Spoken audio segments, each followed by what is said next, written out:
So at this point it's been about 1 month since the Throne of Liberty early access release, and so far I've sunk over 200 hours into the game. After my initial review I joined one of the top guilds on my server, shoutout to Varangian Guard on Stormbringer JP. I've participated in multiple GVG Riftstone events, done a bunch of arena, been to every world boss, farmed every open world dungeon, did lots of dungeon PvP, and as of making this video I've got 2 max level characters, one sitting at 3.5k gear score and my ult which is around 2650 gear score. So at this point I think it's fair to say that I have a full understanding of the game, which is why this video will be a bit of an addendum to my previous review. Actually, looking back, that review was pretty spot on. The only mistakes I think I made was that 1, you can actually turn off the UI in photo mode, it's just a different keybind.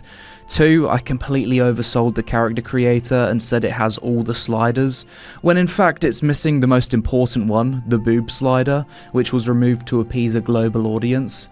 My bad on that one. I played a male character so I didn't fuck with the sliders too much. I saw sliders were there so I just assumed it'd have a big titty slider, but apparently, after further inspection, the sliders are really limited. Sorry for that.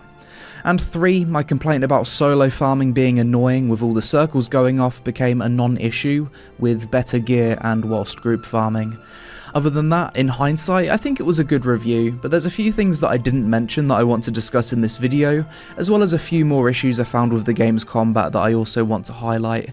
But before we get into it, support the content by listening to today's sponsor. Infinite Borders, NetEase's stunning 3 Kingdoms strategy game.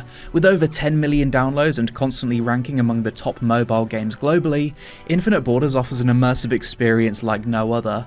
Imagine commanding legendary heroes like Guan Yu or Zhao Yun across a massive 2.25 million grid map, leading your armies to victory in epic battles. But Infinite Borders is more than just warfare.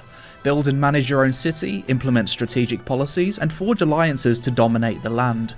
What sets Infinite Borders apart is its commitment to fair play. There's no VIP access here, just pure strategic skill and cunning tactics. And the best news? The S1 new season is now open to players in Europe and America. The S1 new season introduces a revamped gameplay mode where PvP elements are minimized to promote faster leveling and steady growth. Players can accumulate points by logging in daily, earning war merit, developing personal land and contributing to alliances. These points can be used to exchange gifts, and the player who has the most points can get a sculpture of Zhang Liao. Key updates include a new resource land filter for easier navigation, and a staying in territory feature, allowing troops to remain in conquered territories for faster and more efficient gameplay.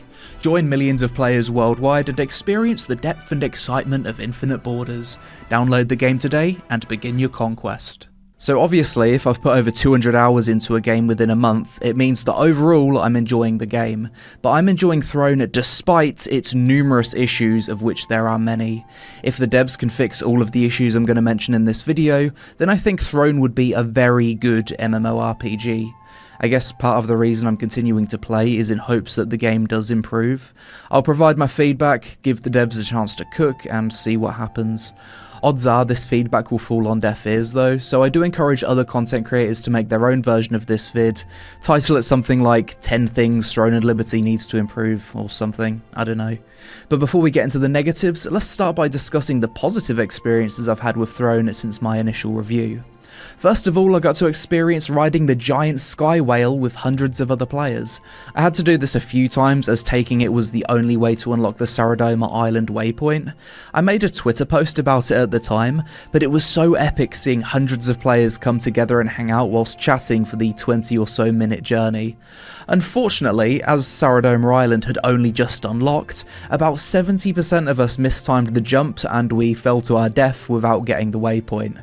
This whale only comes once every 3 hours, so I had to come back the next day and try again. I love it when MMOs create spectacle content that brings hundreds of players together. This is something that Throne does very well in multiple forms of content, from the whale to Riftstones and conflict world bosses.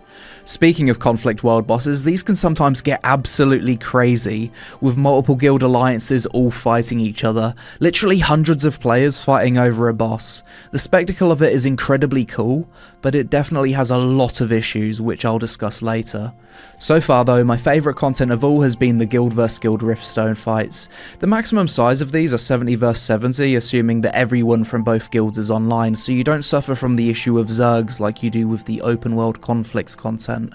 It was actually experiencing this with my guild for the first time that fully hooked me into Throne.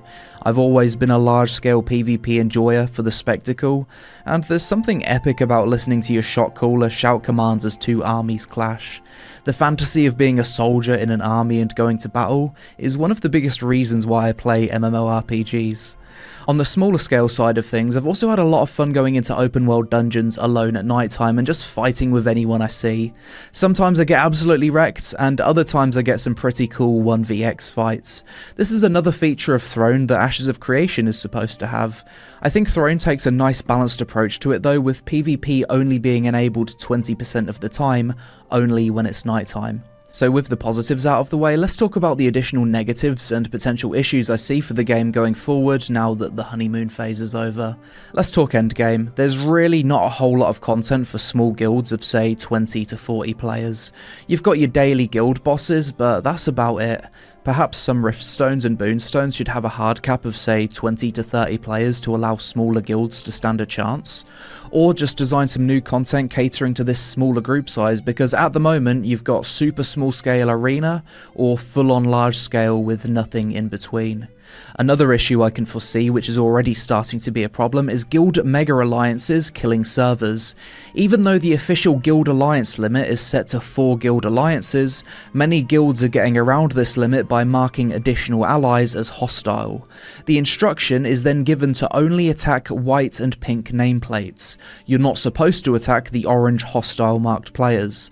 This is obviously the game being played by the community in an unintentional way, but on my server it's resulted in 2 mega alliances forming of over 1,000 players on each side. Conflict world bosses are a mess because you end up attacking allies, you don't know who's who, it's just a dog shit experience.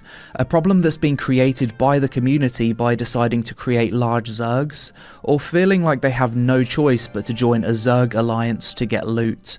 I'm not sure how the devs could fix this one. Perhaps the only way would be to remove the hostile guild feature, as this is what guilds are abusing to identify additional allies, when the intention of the hostile guild system is that it's used to fight enemy guilds in the open world.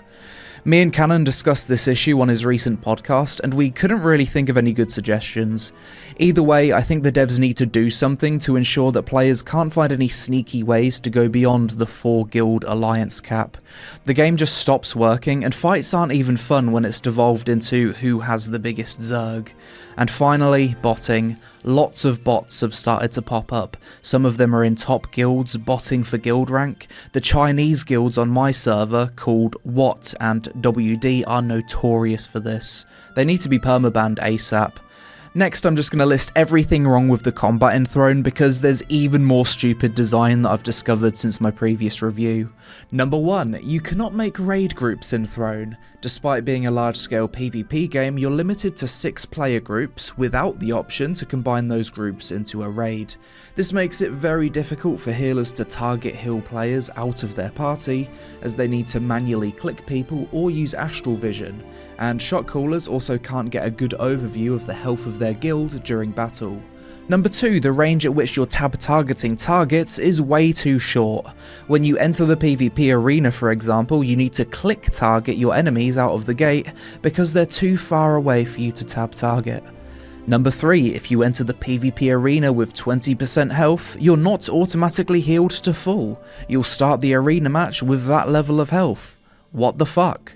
Number 4, interacting with the mage after dying to remove your after death effect also doesn't heal you to full health, when it really feels like it should. Number 5, your character cannot move mid-air whilst jumping like WoW, Guild Wars 2, and a number of other MMOs that have more fluid feeling movement. Sure, this is realistic, but it's not fun, and it contributes to general movement feeling clunky. Number 6, your character movement speed slows down when auto-attacking. So if it's melee fighting melee and one character just runs away without auto-attacking, they'll run out of range of your attacks, causing you to auto-run towards them. As melee, this makes it very hard to stay on top of your target. Other MMOs don't have this. Number 7, what makes my previous point feel even worse is that melee attack range in Throne is half that of something like World of Warcraft, which is a lot more lenient. You really need to be on top of your target to hit them. Throw in a bit of movement and a bit of ping, and attacking a moving target as melee just feels atrocious compared to other MMOs. Number 8, to attack other players in PvP, you first need to tag them with an auto attack. This feels especially bad in GVG content such as Riftstones, and feels even worse for melee. Number 9, crowd control in Throne has a lot of RNG to its design. Sometimes you can just lose 1v1s due to your stuns not landing. Definitely not fun for the people who enjoy small scale PvP. Number 10, for one of the PvP arenas you need to enter via a grapple hook. Sometimes your flight form bugs out and you'll lose 20% of your health as full damage right at the start of an arena. Absolutely lovely. Number 11, there's a common bug with charged and casted abilities where if you reach max cast and your target goes out of range, you'll sometimes have the cast stuck at max and prevent you from using other abilities. To fix this bug you'll need to dodge roll out of it, but it'll often get you killed in the middle of a PvP fight. Number 12, if you guild summon under bridges or tight areas, players will spawn inside of the terrain and get stuck. 13, I think the dodge roll and block being on the same button not only feels clunky, but it also feels awful in certain encounters where you need to quickly move to a location then block. One of the tower bosses is a good example of this. 14, there's no buffer range for casted abilities if your opponent moves slightly out of range like WoW and most other MMOs have. I mentioned this in my previous video. 15, there's too many unnecessary animation locked abilities. 16, there's a lot of AoE abilities that feel like they should be castable without a target that aren't. 17, almost every mobility ability will have the player get stuck on the smallest rock or slight terrain elevation. Abilities such as Precision Dash, the Mage Blink and Shield Rush especially suffer from this. 18, forward movement abilities will sometimes dash you backwards even if you've got the mouse pointing forwards. This is because trees and leaves are considered collidable objects, so if you run underneath a tree, a bridge, or there's something above you and you try and dash, odds are you're dashing backwards. Your dash direction should really be dictated by the position of your mouse on the screen relative to your character, but it isn't. 19. Other MMOs allow you to use your mobility abilities to dash over gaps, but in Throne you cannot do this. Your character just stops at the edge. 20. Targeting in this game is visually awful. The target indicator just blends in with the nameplates, especially in large-scale PvP. 21. In some PvE encounters, the Q block timing is actually different to the reality of when you need to block. There's two bosses in the tower, for example, that if you block when the game tells you to block, you'll get stunned. You actually need to delay the block until after the circle, which feels incredibly inconsistent from what the game teaches you from the start. 22. The camera zoom in effect upon exiting Flight Morph is horrible. 23. Devastating Smash is a bugged ability, as it can be cancelled with the Q block to be an instant ranged AoE stun with no counterplay. Additionally, Devastating Smash doesn't allow you to jump from high ground to low ground when really it feels like it should.